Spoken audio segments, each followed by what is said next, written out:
it makes a lot more strategies appear, basically, because you have more Yeah, options. that's a good point. I mean, when Secret last played Lone Team Druid against this Secret's team, turn Bane to was pick. the. Chen. Oh, Chen is still in the pool.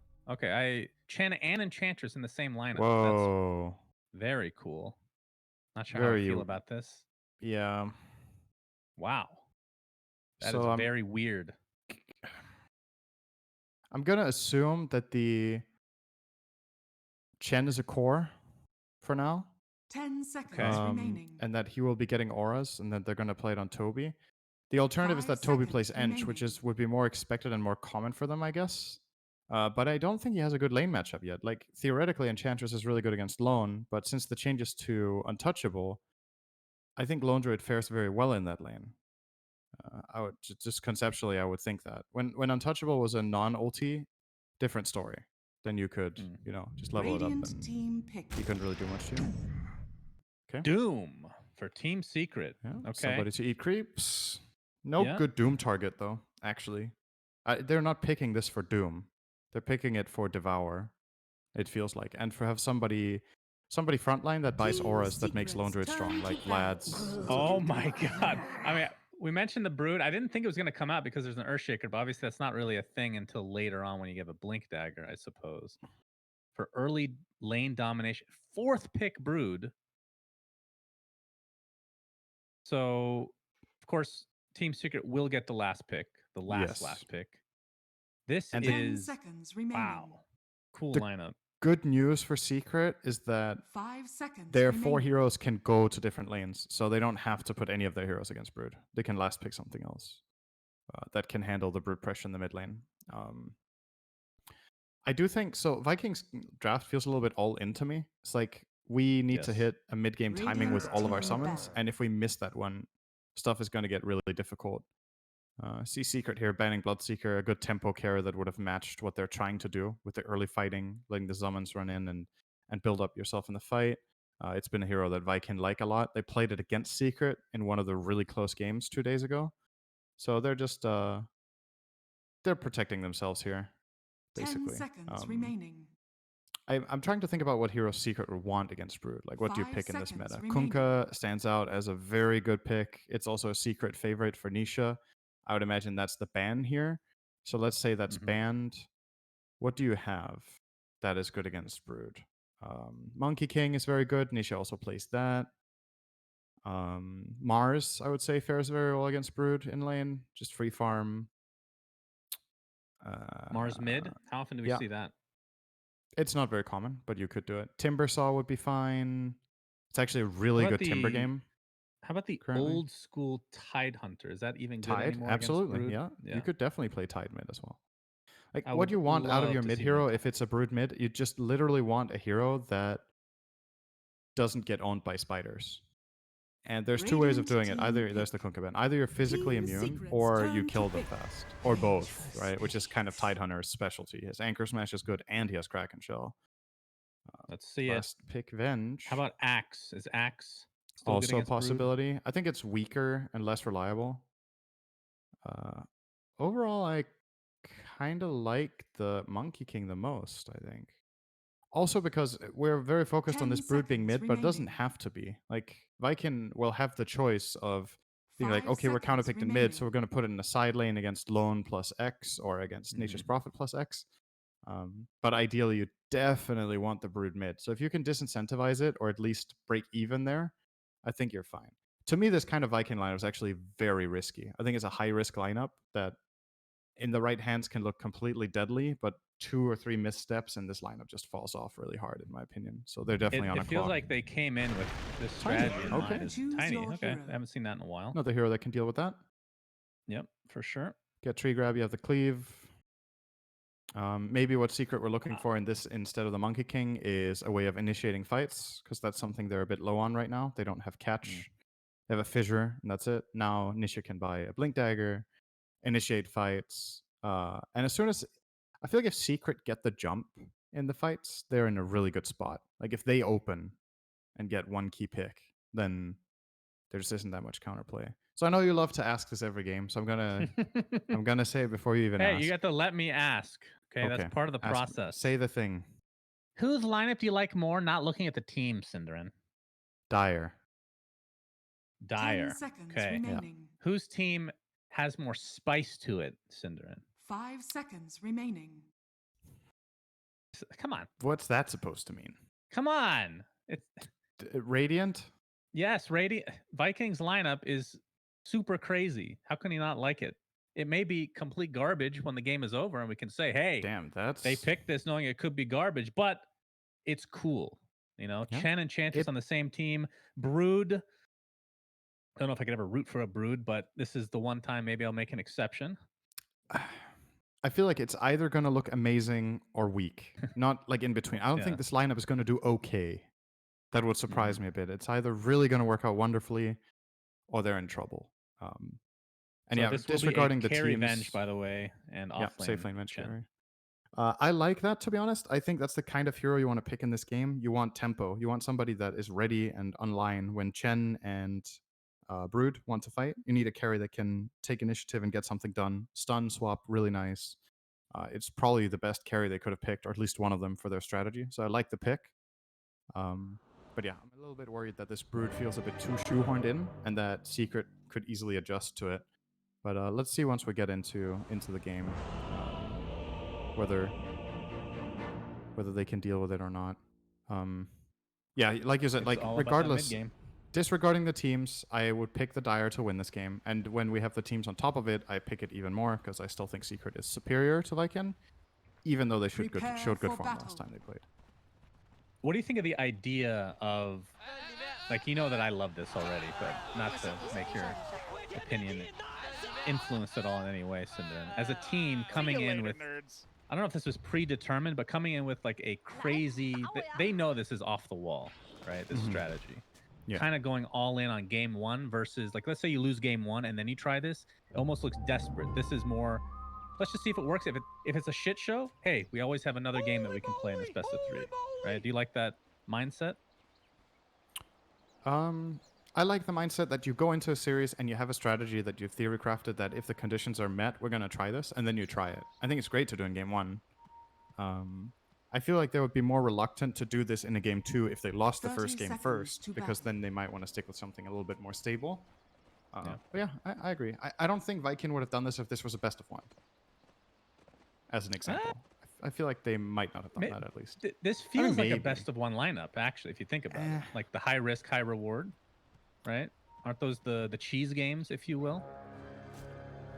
Yeah, but I mean, normally when you see a Broodmother, it's in a cheese lineup, but this entire lineup feels like a cheese lineup. The battle begins. I'm not sure. I feel like it's what I had thought in the past, but then all of the experience I've had with watching tournaments when it's down to best of ones, most teams actually pick stable. They want to pick comfort zone. They want to pick something they've practiced a lot, know exactly what to do with. And for all we know, that could be this lineup for Vikingg. Like, I don't know how much they've played this, but this doesn't look like a draft you play in 10 scrims. It's pretty unlikely that these heroes will match up well in your game. Yeah. So, yep, for sure. anyway. So Puppy will be playing position 5 Nature's Prophet. So expect a lot of courier kills again, syndereN. I feel like maybe that's just a prerequisite when he picks these lines. Like, I have to be able to kill couriers. If I don't, then I'm not picking it for myself. Somebody else is playing it. So for teams that are watching, just know that is the strategy. Look forward to the future games just like that. Of course, I don't think he's ever going to beat his Weaver. Impossible. Very unlikely. So it's going to be Celery's Enchantress and Toby's Chen in the bot lane. So they're teaming up these two heroes that usually face off against each other, at least historically speaking, against Matumba's Lone Druid, which is tried and true, one of his staple heroes, if you will, along with, like we said, Puppy's Nature's Prophet. What do you think of this lane right now? As obviously Toby will have to solo this to a degree at times, as Celery will probably be in and out of the jungle. I think this is a very easy lane for Lone Druid. So if this was a 2v1, Lone would struggle because of the constant harassment. Well, what Nature's Prophet can do in the off lane like this is he can block both camps every minute. Something that was very much popularized by Bulldog back at TI3 with both Nature's Prophet and Lone Druid was using the summon to block the camps.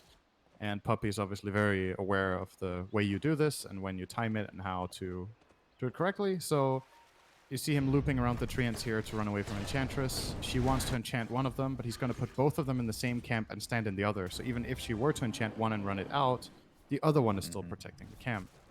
It would And be now you're tempting using to put one enchant in on a each, right? treant, right? Yeah. So You could understand it would be feels- tempting to put one in each camp and then play in the lane, but he thinks that this is more important, and I agree with that. Like you're basically nullifying Enchantress like this. You're both just At there. what point do you That's great. just juke them and go to the enemy jungle and take something instead? I feel like that's coming soon. It's a possibility. Celery could start looking to pressure top instead. I wouldn't be too mad at that. There's no kill threat mid though. Like it's a brood mid. They're not gonna do anything to this tiny. Even if Enchantress comes in with a perfect creep, I don't think there's ever gonna be a kill in this lane. I meant going just slightly above. Oh, towards to secret the shop of enemy dire. triangle. I see. Yeah, Yeah. he could definitely consider that, but I Radiant's think middle Puppy's kind of tower blocking is him under off with his attack. movements, right? He's always, like, the movement path there, Puppy has a ward seeing the Enchantress movements, and every time Ench comes close, he just fights her with 2 treants and himself, and he is stronger, so she yields. And there you go. He's gonna block the camp again. You know, if How you're playing annoying. Ench here, you feel really bad because, like, yeah, you know this guy is getting about the same as you are, which is not much, but this is your hero, what's happening right now. This is what it needs to do, and it's just getting completely nullified. No, I totally agree. And the This is worst part great about for it is, Secret. like, even if Puppy doesn't get anything more out of this, he has the potential to get courier kills. Like, beginning of this game, if all he did was get courier kills, which I'm sure he will get at some point, that's him doing his job at the extreme early stage of this game. During the laning stage, at least. Top lane, we have Aramis on Clockwork, Shad on, like we mentioned, the position 1. Ooh, that's a Vengeful good Spree. He's gonna get fissure. blocked off here. That is a From really the good Axor fissure. Surge Shaker. Is under attack. Doing as much right clicks as possible nice as these proc. cogs will actually double proc. Shad looks like he'll live. Very well played by both teams there, actually. Those cogs needed to be perfect from Aramis, and they were. Obviously, Secret with the big win. They forced out a salve. Shad lost some CS. And of course, Has they're somebody playing taken Doom. one Devourer. creep yet? Oh, wait. Oh, he was still blocking. Dire's middle tower is under attack. Yeah, Puppy is actually destroying right now in his own way. Looking at the CS, though, for the bot lane, 11-3 for Matu, which is actually a little bit surprising. Chen, in the meantime, 19-5. So he's actually doing a better job as he's taken over a couple creeps now to help him. The range creeps, especially the piercing damage. Do they even call it piercing damage anymore? Is that just like think a so, yeah. hidden mechanic? Yeah. I mean, Chen is expected to outfarm here. Oh, they're going to kill the... Oh, if they kill the bear here, that's bad for them. Yeah, the fear goes off as it looks like First Blood's actually going to go the way of Shad. Denied the Panda Bear, though. Important. That's basically a hero kill. But yeah, first blood for Boom top with... Or, not Boom. It's just... Shad. His guild is called Boom. Or Shad. Boom! Boom is playing in mid. Yeah. Shad and Aramis getting the first blood to the Doom. So, Is nicely his done. so his guild is named after himself? That's very I guess so. narcissistic. Radiant's Very bad. middle tower is under attack. Oh, Matu's taking bottom. bad damage here trying to kill these creeps. It's not working. Yeah, so I Never thought summoned Lone for a Druid, while. I honestly thought Lone Druid would be faring better than this, but just thinking about it and looking at the numbers, it's kind of expected. Toby has a huge damage advantage. His hero has 8 damage more than Matu's, and then he has 2 range creeps that each deal 40, whereas Matu's bear deals 35. So in total, Chen has like a 50 damage advantage in this lane if all of his units hit correctly. And that is difficult for Lone Druid to deal with. They're actually really winning the lane on CS. More than I thought. I thought Lone would be pretty happy with this, but... I mean, Celery's more annoyed with the fact that he hasn't been able to get any creeps, but I guess they are doing well enough that it doesn't really matter that much. But we'll see. Mid lane is the one lane we have yet to discuss because there's been so much to talk about. Nisha on the Tiny versus Boom with the Broodmother. So right now he has the advantage in terms of the experience because he's going in and out of the jungle. The CS is basically identical, but it's a bit deceiving from both sides, actually. So I guess it maybe evens out not only the Spiderlings, but the extra neutrals that Brood is taking out. But what are your For thoughts now, on this it's, lane as a whole? Because Nisha obviously talked about the level 4 tree throw. We'll be able to cleave the Spiderlings pretty easily if they Yeah. stick around. Tiny wins this lane, I'm pretty sure. Like, it's also what's happening right now. He's ahead by 600 net worth minute 6, and he's hitting the tower. And every time Brood comes over, he just has this happen to him. So yeah. Pretty much going as expected. You give Nisha a favorable matchup, he's gonna perform. Radiant's middle tower is under attack. Biggest concern for Vikingg, honestly, is if his mid tower falls. Like, that is really bad news. Their Brood can't let this happen. He's gonna glyph. I think Nisha will Top take lane, this a tower. lot of damage being done to Zai. Aramis is not going to be able to get the kill. Those blocked off by the fissure as well. And we'll actually have to run away a little bit awkwardly here. But Zai is now level 6. I assume he takes Doom unless there's something I don't He did. know about his build these days. Yeah, I do love the, even though it's been a while, the changes to Devour, being able to get that extra regen to stay in lane. It looks like the tier 1 tower will be pressured by both Toby and Celery right now in that bot lane. Looks like the fort will come out as well. So for the tiny syndereN, you're gonna have to. Oh, we're gonna have to wait on this thought just here. As I actually TP's in bottom, has the Doom up, of course. Pretty sure they saw him. Not sure what this rotation's all about. He's just walking in now. Maybe they're switching lanes a bit. Now that he's level 6, he can start running around, perhaps. This rotation basically enables Lone Druid, right? They want Lone Druid to have a better time because the early stages of the laning stage were rough. So what this rotation does is, yes, you show your Doom, but he's already level 6, has his start. You give the space to the clock, or sorry, to the Shaker top, who needs some levels and farm. Oh, Puppy even TP'd up there. He could be in trouble. Yeah. That is a swap He should be into fine. a Venge stun. Aramis. This battery assault not too helpful unless the swap comes in again, which it does, and he's inside the cog. And the Rocket Flare will finish off Puppy. Who has yet to kill a courier, by the way. What the hell? Is this real Puppy? Tower now, being pressured. It's already at half HP. Celery's kind of stuck in an awkward spot right now. Zai will pop that Scorched Earth. Celery does get some help from Toby. Of course, Doom is available. I don't think that's enough to get this kill, though. So just spacing things out for Matu to continue to hit this tower. And now, because of this rotation, Matu has caught up to Chen. And what it cost was for Doom to lose, I wouldn't say 2 waves, but they weren't really flat-out losses because both Yapzor and Puppy were top to take the experience and some of the gold. I think this is something that a lot of players, even at the pro level, don't think about enough, is you still may be caught up in this old way of thinking with, okay, core is farm and supports move. And a lot of the time, having a high-level core move is a super impactful play. You're seeing right here what it led to, right? Yapzor, top lane, he was TPing. It gets canceled by the battery assault in the fog. And down he goes. No TP for him now for quite a while. But he has his sights set on, obviously, that Blink Dagger. I wanted to talk about Tiny syndereN, since it's been a while since I've seen the mid-Tiny. Old school days when you go like the max avalanche toss, obviously it's all about getting Blink Dagger and stuff like that. But this right-click type Tiny Mask of Madness was the build for a while. I'm guessing that has changed. Right now it's just a casual Morbid Mask into an AC, really. First main item. Interesting. We'll talk about that in just a moment.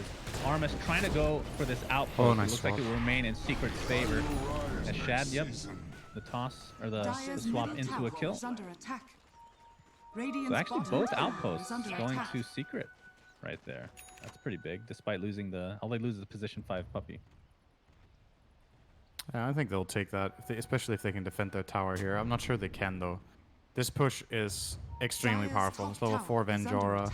It's Chen with his army. Yeah. Helm of the Dominator. See a tower. And there's a tomato. Nothing can beat a ripe tomato. That is for damn sure. If we've learned That is anything. true. You do hate those. Mid lane, we're going to see the first Doom of the game. The Centaur Stomp will miss, though. And with that, I believe Brood should be fine.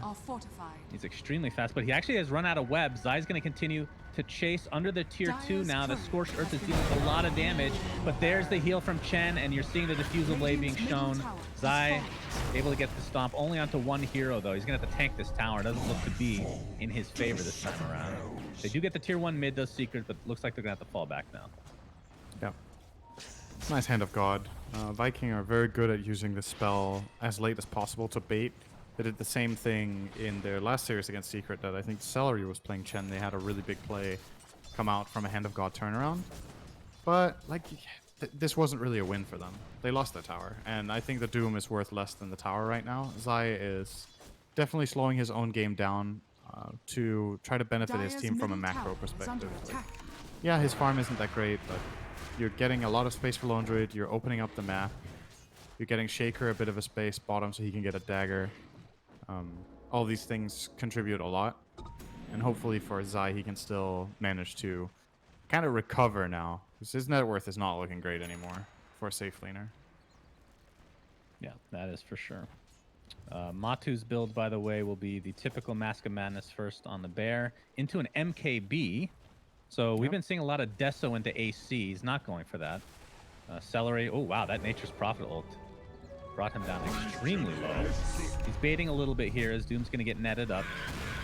A TP in from Puppy, though, does have Sprout available. It's going to get Celery inside, and that looks to be his Doom, no pun intended. As Toby, in the meantime, completely surrounded by Secret members. That's going to be 2 easy kills for Secret as they... I'm not sure if they're actually going to go for this tier 2 bot, but Shad and company are top lane, so they do have to worry about this push as well. I feel like they didn't account for the Nature's Prophet there with their play Vikingg when they started baiting. Made it really easy for Puppy there. But not the end of the world. You lose 2 heroes like this. It's obviously not great, but no extra structural damage. The tower was already gone. And in the meantime, your Brood got quite a bit of work done mid going on the Tiny with the Diffusal Blade, obviously. Pretty problematic for Nisha. But yeah, I mean, as far as his item build goes, this is indeed very weird. Casual Morbid Mask, I think you almost always buy the Mom when you go this route on Tiny. But I think the reason he wants the AC as fast as possible is, if you look at how Viking's strategy works, right, it's really physical based. It's Chen creeps, it's Brood Spiders, it's Venge, Aura. And I don't think he wants to buy Crimson because he needs to scale. So they'll have somebody else take care of that. Hopefully the Doom would buy it. Or, yeah, probably even Nature's Prophet, but he's going mech. You know, classic Pup, he's buying armor. His Medallion, now he's going mech. You know, every game. He likes his armor. The jungle always speaks to him as well. He always gets, what's that one called again? The armor that lowers your... Medallion? Attack rate. No, it's from the jungle. I can't even remember the name right now. But... Oh, the Craggy Coat? Yes, Craggy Coat. Very good, syndereN. Well, Armus was smoked up. Zion Company are going to see him. The Rocket Flare comes out. Nisha whiffs the Avalanche. Armus looks like he'll just be boxed in, though. An interesting toss.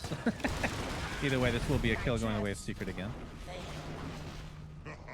Looks like Zai is going for drums before... I agree that Crimson is probably going to be the item after that, but I guess we'll just see. What about the MKB for Matu? Like I was saying, we typically see the Mask of Madness into Deso AC, or at least that's been the most popular that I've seen. Switching up this time probably needs it against Incapacitating Bite. That has to be the reason, right? The blind from Brood is really heavy on the bear. Fissure top onto Toby, into the stomp from Zai. And he does have his ult, Toby does. He pops it, but not going to matter a whole lot. Yapso used Echo only on the creeps. And I think he killed the whole army. Mid lane, we're going to see a hook shot, as well as Brood's ult being used to go to town onto Nisha, who's just completely stuck in this He's so tanky, though. And it's going to be a tier 1 tower to beat. Nicely done from Vikingg there. It's big. They open up the map a bit more for themselves. And they put their Venge to good use in this game so far. They're playing very aggressively with Shad. And his farm isn't really suffering too much from it either. He still has 100 CS. 110 even. So he's doing very well for himself. For Manta first item. For the Vengeful Spirit. Obviously Toby working towards mech. Any item timings that you're... Oh, I was going to say item timings to be able to go for Roche, but it looks like this is going to be the time. As the Tiny is dead, and this looks to be a relatively quick Roche. Yep. Their lineup is really good. I would imagine. Would this be a Brood or a Venge Aegis? I don't have to worry about being doomed anymore. Almost has Ags too on the Brood. Yeah. So that will ramp him up a lot. He's going to get way more access. When you're playing Brood in your team, it's so important to get just a couple of towers because of how much of an area Brood can cover compared to other heroes. Once you get the Ags, you really get insane reach for farming. So the fact that I can manage to get this mid tower before he got the Ags is going to pay off big time, and his ability to just cut through and start getting access to it. He has seen bot lane. The Sprout will slow him a bit, and it's going to be more than enough for Secret to kill him. I guess they want Zai to get the kill. That was an interesting movement. Nisha. think they needed the block for that long. Didn't get the toss back. Right clicks from Tiny do hurt a lot as the Enchantress is actually going to buy back into the game. Toby already low on mana. He's going to get stomped. Get the swap come out into the Dune immediately on the Shad. Armis with the hook shot onto Nisha now, who's stuck inside the cogs with very little mana, but he's right clicking to a high amount, or a high degree, and that's more than enough to actually kill the Clockwork. Vengeful Spirit resigned to her death. Looks like she'll get a little bit of damage before dying there, as Nisha looks to be next on the list. So it's a 2-for-1 in favor of Secret right now in terms of numbers. Boom staying alive with just a sliver of HP. Looks like Toby is going to be brought down though again. So it's a double kill for Zai. Double kill for Celery on the backside. Is it going to continue now onto both the bear and Zai himself? Matu. Looks like the drums are going to be popped by Zai. That's not enough to save him. Matu attempting to TP out the bear. It's going to be close, but no, the last right click from Boom. That extra bounty going his way. And that was the... Oh, no, I'm sorry. He resummoned now, so he does have a second bear in tow. Yep. That looked like a very secret-heavy fight for such a long time, but then they finally brought down the Tiny and it started opening up. Like, it takes them a long time to kill Nisha. When he runs out of mana, he just has so much health and armor still to work with that Brood needs to chew through. But yeah, they finally do get him, and then the fight can start opening up a little bit. I do worry a little bit for Vikingg that if they go on the Tiny like this and Secret are closer, that it's going to cost too much. It's kind of like, think of how a lot of the time you don't want to open on a Wraith King because it takes too long. Right? Likely dead. He actually pops the mech. Will stay alive as a result. Enchantress bit off a little too much here. She's going to get Nature's Wrath here. Hand of God. Heals are a decent amount. See if they get vision here. Sprout was canceled. They're going to turn this around now onto Zai with Shad dealing so much damage, and Boom is here as well. Looks like that's going to be 2 easy kills going the way of Vikingg now, as they can easily transition this into a tier 2. And they still have the Aegis on Boom, so he almost died in that last fight, but remained alive and can still use the Aegis if they see fit. This Radiant lineup is starting to accelerate really hard right now. The Brood Ags, all the auras are complete. Chen has a Wolf Creep now. Venge has high levels, so swap level 2 is there. I believe, yeah, the MKB is now finished on the bear, so that's the big item timing for him. Yep. Very, very nice. We'll see. I mean, as long as he has 2 bears to work with and he doesn't die himself, will certainly deal a lot of damage at the very least. Nisha, in the meantime, has the AC finished, of course. Will be going for a Solar Crest, so it's all about the armor / minus armor. And Puppy's actually going for a Force Staff, so more for this Clockwork that's been pestering him the whole game. Still a bit surprised they're not buying Crimson. Maybe they just... I agree. Yeah, Zai's actually, now that he's finished drums, is going to be finishing Vlad's very shortly. Radiant's bottom tower is under attack. I mean, how much do you think Dire's bottom tower Crimson falls off? Not that this, I mean, if you're going late game, I feel like Secret would have the advantage in terms of just the lineups, but do you think Crimson falls off too much? Is that the reasoning? Possibly, yeah. I mean, I feel like most of the time it would be a no-brainer to bite against Chen Creeps plus Brood, right? So they must just think the item isn't very good. You're not going to find a much better game to buy it than this one. I think. At least it has a lot of value. But they're going to just flat out prioritize armor. So Vlad's AC, maybe they're going to get a Shiva as well to just ramp it up. And obviously the Force Staff from Puppy will be super useful. It's a great item against the Radiant lineup. They don't deal very well with getting repositioned. Smoke by Secret, see if they can find anybody here. Yapsor, of course, has the Blink Dagger. Oh, they're going to Fissure Brood as his Aegis gets expended. They knew that timing to a T, syndereN, and they take full advantage of it. Really well played. Very nice. Yeah, that's the biggest kill on the map they could get. Now they have a full minute of 5v4 opportunity. No Rosh, though, but they could probably get this mid-tier, too. If they can get the wave there, but the Spiderlings are cutting mid. So I don't think they're getting it. Yeah, that is very annoying. Still dead for 40 more seconds, but the majority of Vikingg is now here. So it looks like Secret's actually going to space things out a bit as Puppy is split pushing a little bit on that Nature's Prophet with with Zai. And Nisha looks to set his sights on this tier 2, it looks like. It's relatively low HP. Actually, they're going to come back to mid, though. Fissure's going to show that Vikingg now knows exactly where Secret is, so they're going to reposition themselves a little bit better here. Yeah, it looks like that tier 2 will be just given up now. Yep. What is Nisha buying with this ulti orb? I didn't see. Is he actually going Manta? Solar Crest. Does he have a Yasha or something? Oh yeah, that's right. It was Solar Crest. So that will be done very shortly. Secret were like, what else can we buy that has armor? So, what's the next item that has armor? Oh, hook shot. He's gonna connect onto Yapzor. This is why he is building a 4-step next. You get caught by Clockwork, you are done as an Earthshaker. But it looks like that will be the only kill going the way, at least right now. Zai on the high ground at the moment. Armis. They have vision, but they just have no way to catch. Shad not in range for his level 2 swap at this point. And he's going MKB now on the Venge, so it's going to be a Manta MKB combo. So, combo as in. I mean, you don't really see...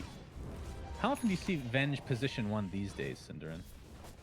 Not very much. But usually when you do, they do go for these kind of fighting builds. Not really so aura heavy, but more true carry style.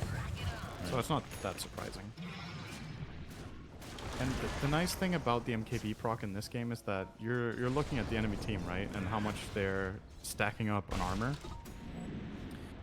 The MKB procs are magical. So they're gonna go through that armor and actually increase Venge's damage by a quite substantial amount.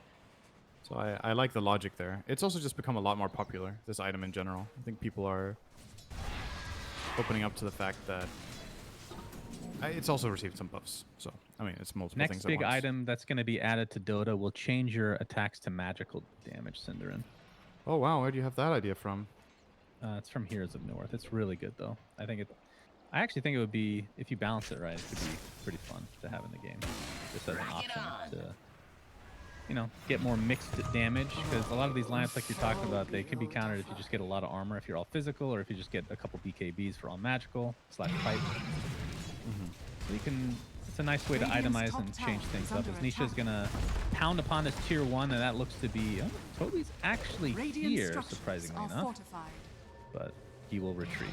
They want to fight here, but the tower's already gone. Like they do. Zai's gonna take an impetus.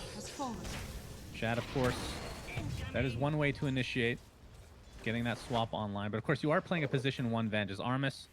With that, those cogs, Nisha just one-shots those spiders. Oh dear. There's the 4 staff being used onto Nisha, and a couple right clicks to follow. So, yeah, he does a lot of damage to them. It is. I think you just accept that your spiders are not playable, except if Tiny is dead, or not at the part of the fight you're at, because right now this is a... He actually even took the spider at damage attack talent, right? So he's definitely committed to the idea of the spiders being strong. I'm very curious to see what he does on 25. If he takes the health on the spiders or takes his own insatiable hunger talent. Yeah. It's pretty telling. I feel like if you go the spider attack damage, you kind of have to go the health, don't you? Maybe if you regret your decision, then you switch it up. Yeah, I'm not sure. I mean, you know, that's one of the things about talents, the state of the game. You can build for one timing, and then once that's over, you might want to go a different route because the timing has, like, the moment where you really wanted this talent, it didn't win you enough, and then you have to kind of recover. Just as how you do with itemization sometimes, right? Like, talents is another way where you can get a different read on the game state. Oh, like, God. Nisha gets the double damage, and they know that Rosh is up. But this Rosh is going very, very fast.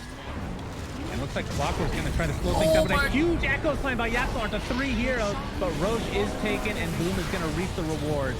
But Clockwork and Venge die immediately. The Clockwork's going to buy back into the game, but your position 1 Venge is donezo. Brood destroys that bear, and he is in hardcore ridiculous mode with his arms flailing all over the place. And they're in again as Celery already at half HP from 1 swing from Nisha, and the Doom was applied to Brood. Of course, remember, the Aegis is still there, so he doesn't really care too much. Now we're going to apply all his sights onto Nisha. trying to kite a little bit here. Remember, their Venge still cannot buy back from this game. This Clockwork is going to die back now. Good fissure, blocking people off. Zai is tossed in. He's going to apply his sights now onto this Enchantress. Looks like Boom is going to get away safely, but Toby looks to not be in the same category here. So that is going to be 4 dead if you count the dieback on the Clockwork, but Aegis is still intact along with the cheese. It's pretty all right. Pretty all right for Vikingg, tower is unless under this attack. hurts too much. Because this lineup from Secret, it takes buildings Radiant's real middle fast. tower You still have has 2 dead for fallen. 30 seconds. Nisha and Matu together can make quick work of this barracks. Radiant structures are And a fortified.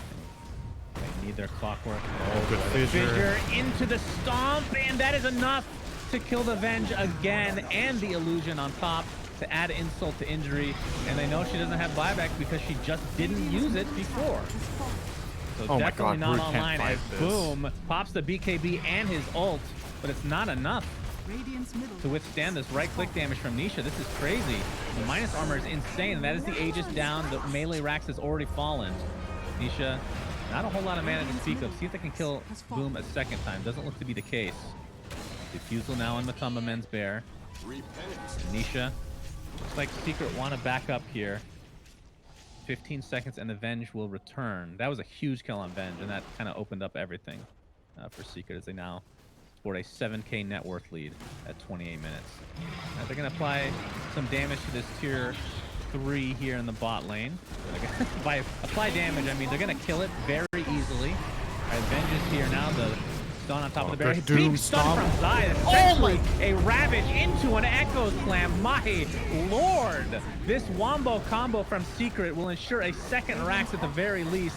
Boom is forced to pop the cheese as he flails his arm even more. And nobody can deal with Nisha right now. Zai jumps in with his hand, the purple hand of death, if you will. Nobody's giving a high five as they're about to GG out of this game 1 for Secret. That was What a disgusting sick combo. stomp from Zai. Linked 3-man War Stomp gives ample time for Yapzok to get in position, get a beautiful Echo Slam there, and that's one way to win the game.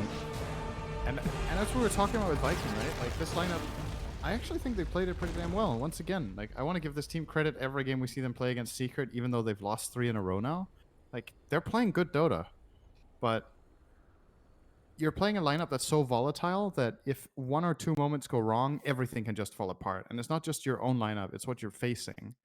One bad team fight, Lone Druid Tiny are going to take your whole base. So you need to make sure that you can fight, and Vikingg put up a pretty good fight, but it wasn't enough. I mean, this was a 29-minute game, essentially. At 25 minutes, it was, in terms of net worth, basically even. Yep. And it just drops off a cliff after. It was essentially the Roche fight where Venge dies, does not have buyback. Then when she revives, she dies immediately again. That was actually just GG right there. So just a couple mistakes, a couple missteps, like you said. But that is game 1 of this best of 3 between Secret and Vikingg. If Vikingg loses the next game, they are out. And Secret will move on. So we'll see if they will accomplish that or not. So we'll return very shortly, guys, with game 2 between Secret and Vikingg.